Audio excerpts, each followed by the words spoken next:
some sense, if you can define that your problem is that you are ashamed, in some sense, it's already one very good step. Because when I'm thinking about adequacy, because we have compassion for everybody but ourselves. And the person who's judging us is the one in the mirror.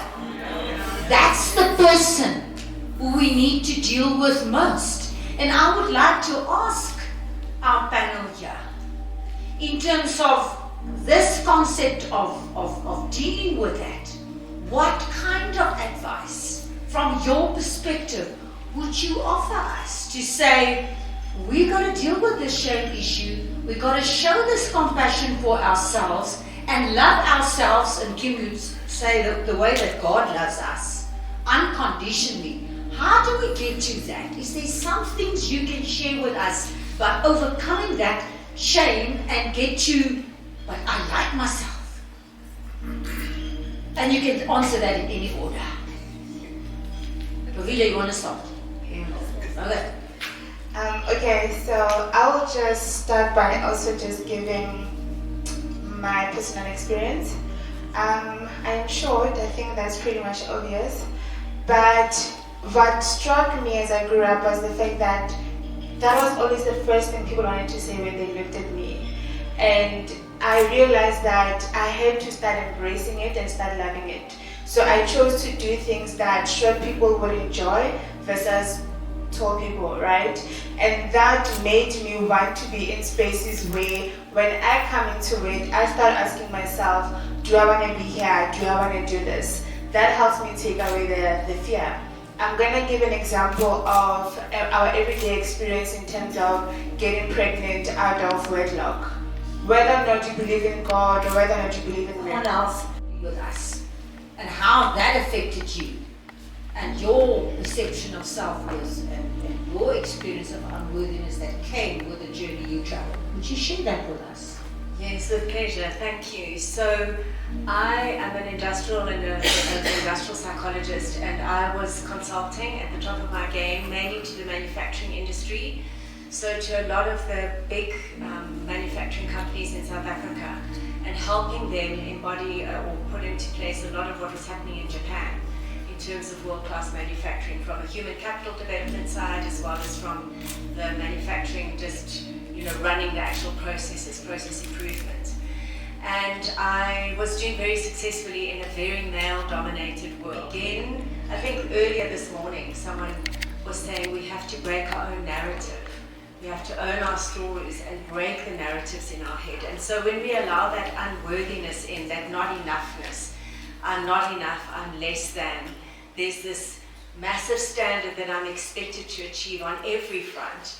And when I start feeling I'm dropping the balls, that unworthiness comes in. But it impacts us in terms of anxiety, depression, suicidal ideation. So it has a massive, massive impact on our mental health. And for me as a mental health practitioner, that's a huge concern.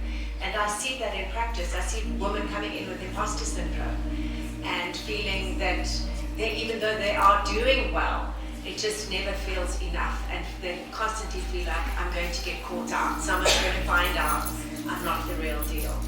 And so those are some of the consequences. Thank you for that.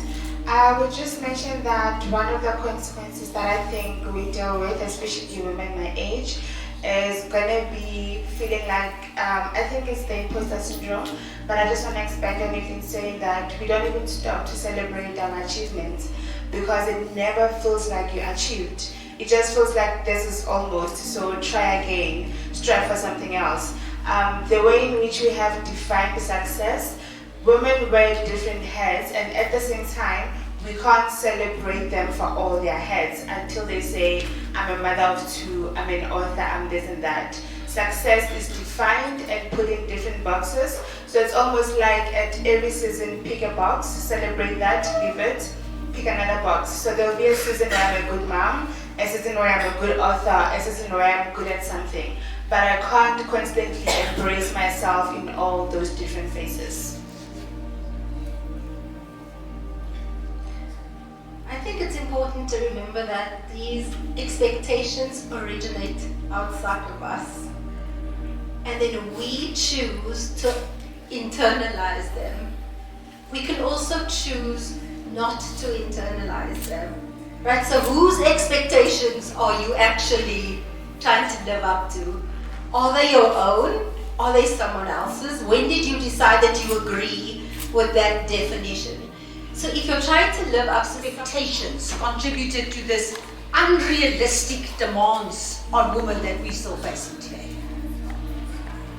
Well, I think, Prof, despite the advancements, and there's been some debate this morning I saw about how much we've advanced or how little we've advanced in terms of the women's space, societal expectations continue to be massively impactful.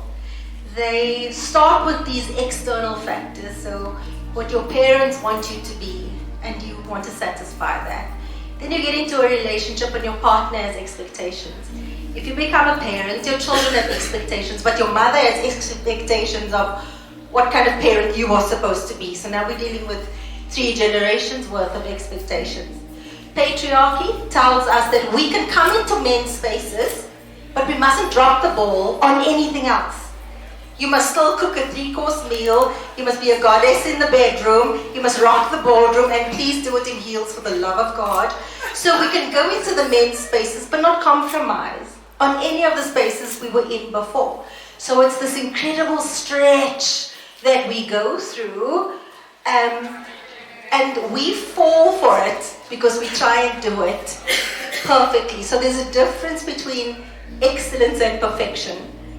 And I want to end off my introductory by saying that the pursuit of perfection is based in shame. And I'm hoping that we will get to unpack some of that during the course of this conversation. Thank you very much for that. So now can I ask you, Doi,